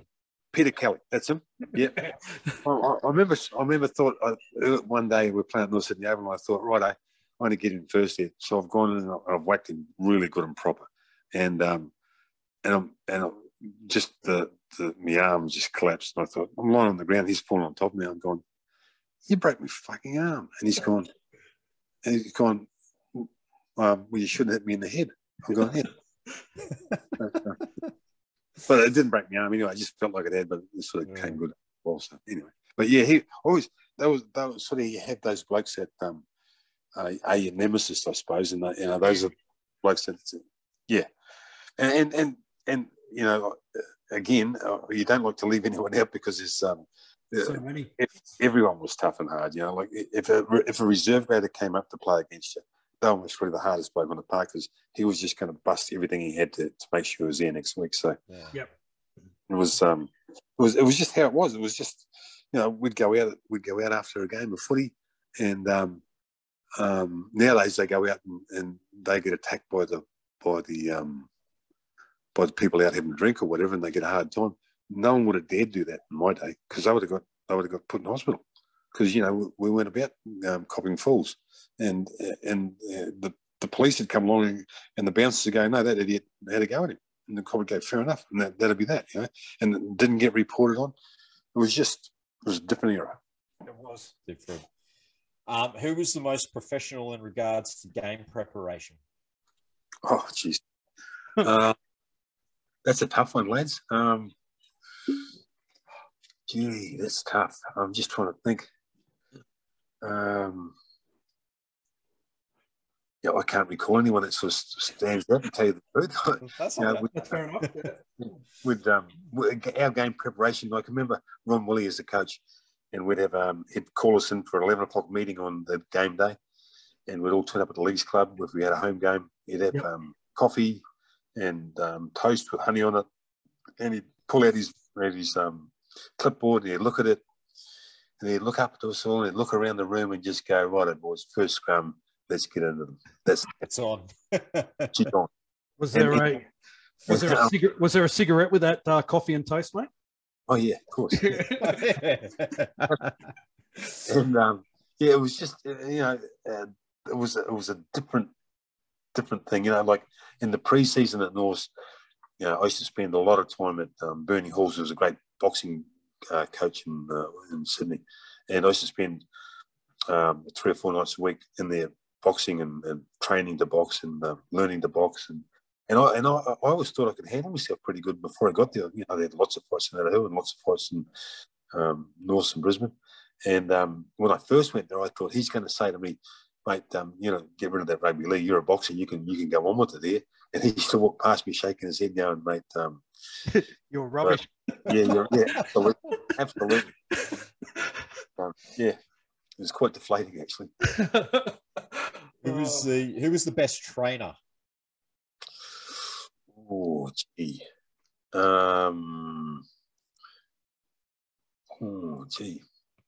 They're all pretty good. I'll tell you the worst. Johnny Gray was the worst by a million miles. Really? A million miles. I would have thought he was the best because he was so hard on us at school. Was a PE teacher. Oh, yeah. Let's start up. We'd run 400, 200s, 400s, and 800s on Tuesday night, and that's all we did. And to get to the 400s, and unless they were counting who was in the groups, Johnny Gray would just jump over the fence and just lay there for a bit in 10 or 15 minutes. And then sometimes he'd sneak around the hoardings and then get down to the dressing rooms and have a tub. And he'd be gone before we got in the dressing room. There's always one, isn't there? Oh, yeah. But he was a genius at everything. He could do anything. So we weren't when they caught him occasionally. It was a bit of fun we had with him, but yeah, he was a good one also. Who is the team comedian? Gee, let me think. In Norths and Brisbane, it would have been Rossi Hendricks. He's sadly passed away, but he was also the bloke. If you look up in the 1980 grand final, Norths v Souths, he was the guy that threw the best punch on the footy field of all time. Okay. Have a look at that. It's just some bloke sort of comes out of the blue, and he's some bloke's sort of half kneeling in front of him, and Rossi's hit him with the best uppercut you've ever seen, and just about took his head off. But he was always a bit of a lad, bit of fun. Best comedian. I know they're all pretty good, I reckon. So, Clayton Friend looked like he was a funny bloke. Yeah, he was more pest-like. Pest. Phil Ritchie might have been the best trainer. He was a little PT instructor. He was a powerful little man. Yeah, good. Yeah, there was. We used to run 400s in pre-season around Tunks Park Primrose Park. Yeah. And one day down there, Ron Willie was saying, "Right, boys, the first two home from each group, one group run one way and the other group run the other. That'll be the last 400s they do." And Stevie Mayo said to me, "This is on a Sunday morning, so mate, I've had a big night on the drink. You got to let me win this one." And I said, "Yeah, no sweat, mate." So off he's gone. So he's done his absolute best, and Ron Willie's yelled out, "Hey, you Kiwi, pull your finger out!" Yeah, so I sprinted past him and beat him on the line. So he had to do another 4. So he was very happy with that. So, yeah. So yeah, but anyway, life's like that. And I'll tell you an interesting story about Stevie Mayer. This is how things have changed, boys. This is how life is so different now. We'd done as a team, we'd been somewhere out west to do a promotion for rugby league or for the Bears or whatever. And we'd called into a pub way back, and we walked into the public bar and we all got beers or whatever. And one of the local heavies is giving it to Stevie Mayo, calling all sorts of names. And the coach, Ron Willie, walked over to Stevie Mayo and said, "Mate, if you don't take him outside and beat him badly," said, "you'll never play first grade again." So Stevie Mayo went, "Oh, good as gold," because he was looking for it. So he said, "Hey, you dickhead, get outside." So I went outside and Stevie punched holes in. So we all drank our beers and got back on the bus, and Ron, and I don't think Stevie ever not played first grade after that. So, and he was a really big bloke too, and he could throw. It was like, wow, why would you pick on him? Yeah. So, yeah. Mike Harrison has posted a lot of questions here. He wants to know about the top NZ coaches. So he said Bill Sorensen, Joe Gwynn, and Sess Mountford, Lowy, and Ron Ackland. Yeah, all of them very good coaches. Joey Gwynn was my first coach at Otahuhu, and a very good coach, a very good man-manager, shall we say. Not so much coaching as such, but he was a very good selector and had good players around him, and had a good harmony about his sides. They all got on well. In fact, if things weren't working on the footy field, he wouldn't take us out in training. He'd buy a couple of cases of beer and just sit down, and you weren't allowed to make any suggestions or do any talking until you had a quart bottle of beer before you started. So, those were some team meetings, and he was always successful. He was successful at Otahuhu and the Richmond Rovers. So, and sadly, he's no longer with us, but he was a great man, great coach. Who else was Graham Lowe? Bill Sorensen. Billy Sorensen. He was a coach of the Auckland. So he coached the Auckland sides, and you'd read the Herald, the Monday Morning Herald, to see if you were selected in the Auckland side, and you'd turn up for training at someone like Cornwall Park, which is in the middle of Auckland, and you'd train for maybe 20 minutes. You'd give a bit of a chat, and then on Wednesday night, after work, you'd go and play in the international side at Cowboys Park. And he was a very good coach. We went to the AMCO Cups with him. And each side that used to beat us in the AMCO Cup would generally win the AMCO Cup. So with some really fine wins and some losses in those games. But he was a great coach. He was the coach of the side for Auckland when in '77 we declared ourselves the world champions because we beat every side. You did in the comp. Oh, sorry, in the World Cup. Yeah. Because the Warriors did a special jersey to commemorate that in 2007 when the Auckland side beat, I think it was Australia, New Zealand, England, and France or something like that. Yeah. No, obviously not New Zealand, sorry. Yeah. And the thing was that the New Zealand side was getting belted by them on the weekend, and we played them in midweek and beat them. So, yeah, great jersey, that one as well. Yeah. So that's Graham Lowe obviously was a great mate of mine, a great friend. Knew his footy. A very good man manager, and just sort of like that. He believed in you, and you had no way of not repaying his belief, as far as I was could see anyway. And he'd pick people out of obscurity, and they would perform every time for him. So he certainly had an aura about him in the coaching, and deservedly went on and coached great sides at Wigan, and first and most probably the only New Zealander to ever coach Queensland. So he did some great things in rugby league. Yeah, absolutely. He also mentioned the great Otahuhu era with Nick and Owen Wright, Gary Prome, Roger Rorter, Paul Simon, Stan Napa, who you mentioned before, Murray Evans, and Shane Dowsett. Yes. Shane just recently passed away, actually, Mark. Very sad. The Simons boys, it was Michael, Peter, and Paul. It was made up of lots and lots of families, and Mrs. Banky used to be in charge of the club. She was the secretary or whatever, and so she'd sit on the door, and you didn't enter that club without your membership. And if anyone was playing up, she was the bouncer. She'd walk in and just go, "What it was, you're playing up. I'm going to have to ask you to leave. If you don't leave, I'll ring your parents or you ring your father."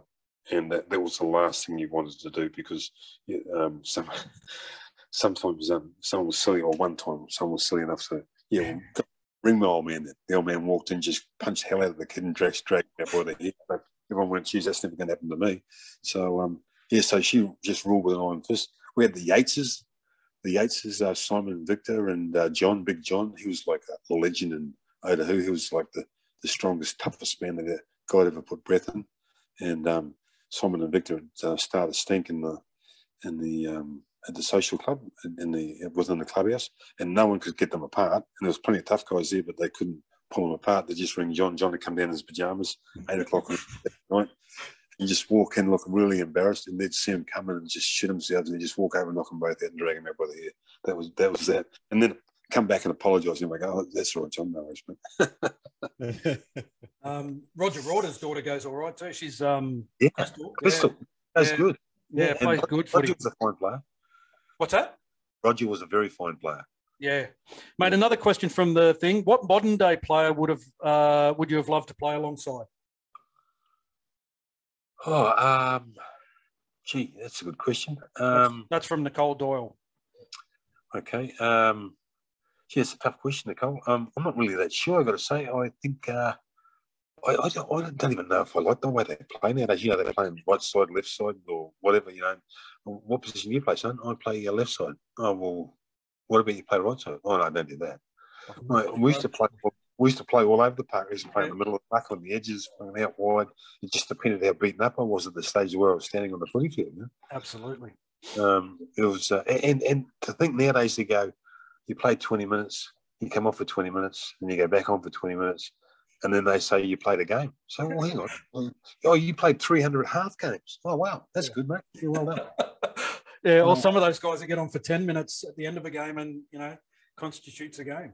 Yeah, like in the old days, you wouldn't have got paid. Like when I went to Norths in Brisbane, we used to get paid $2 a minute for playing. So you got $160 for a win, and you got $40 for training if you turn up for the training sessions. So a couple of times I've gone out and got cleaned up early on and needed lots of stitches, and they used to charge me $7 a stitch. And some days I'd end up owing their money. So it was a completely different school of thought. Absolutely. Mate, but yeah. I was going to say there was a media report that dropped today, and I just want to get your thoughts on it, about the Bears making another bid to try and be the 18th franchise in the NRL to come in 2025. And this time around, they're talking about doing a similar thing to what the Dolphins are doing, where they're not going to have a name attached to them or a place attached to them. They're just going to be called the Bears, and their plan is to play 6 games out of North Sydney Oval, and then their other 6 or 7 home games they're going to take to New South Wales country areas. What do you make of that? Do you think they're an actual chance of coming back in? All us diehard Bears supporters have hoped for, what is it now, 20 something years that we can get back in there, but having another team in Sydney is definitely not going to happen. And I think the Newcastle to Sydney thing and having a team in between at Central Coast is still too close. But if they take a team with no fixed address basically to country areas, it could work. What do you think of that?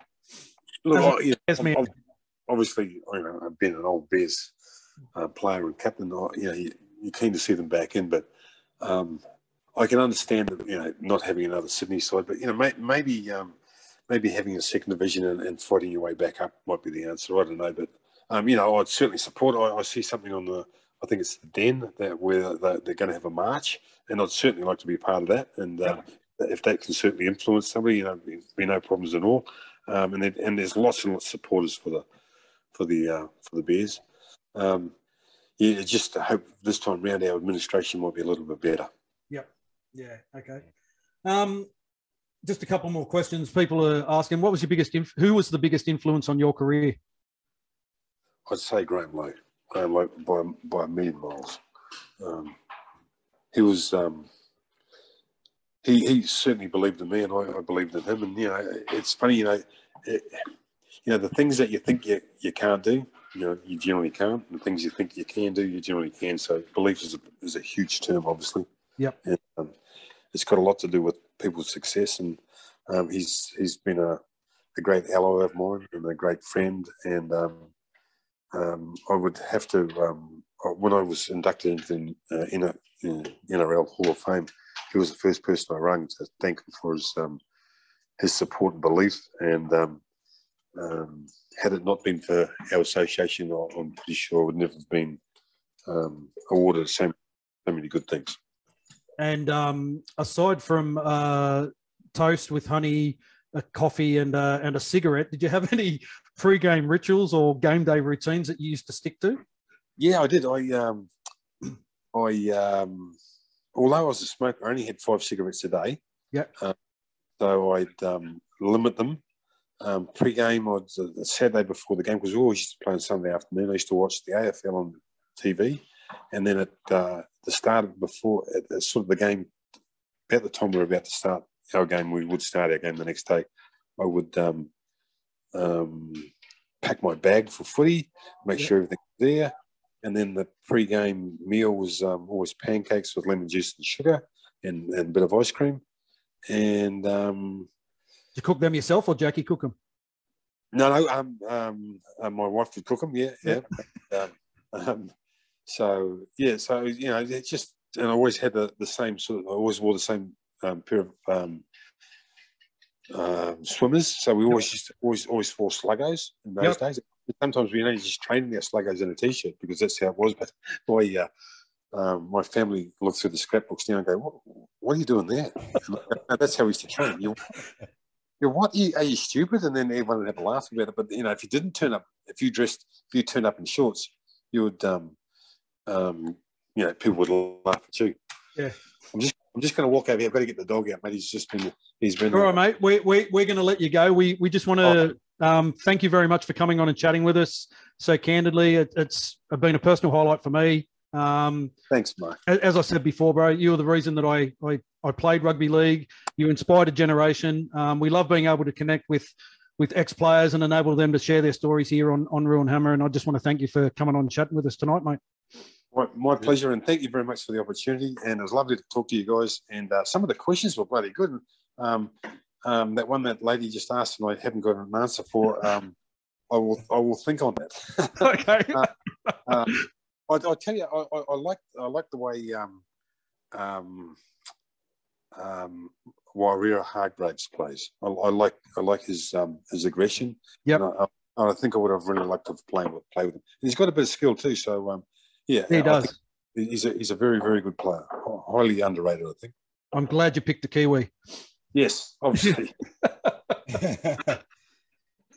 No, we really appreciate your time tonight, Mark. It's been great to chat with you. We thank you for you're forever in Warriors history because you coached us and we, as I said, I fondly remember that the end of that 99 season and appreciate your time. And it's been awesome to chat with you. Thanks, Rob. I really appreciate it too. Thank you very much. You take care. Cheers, brother. Cheers, Thanks mate. a lot. Cheers. Bye-bye. Thank you. Bye.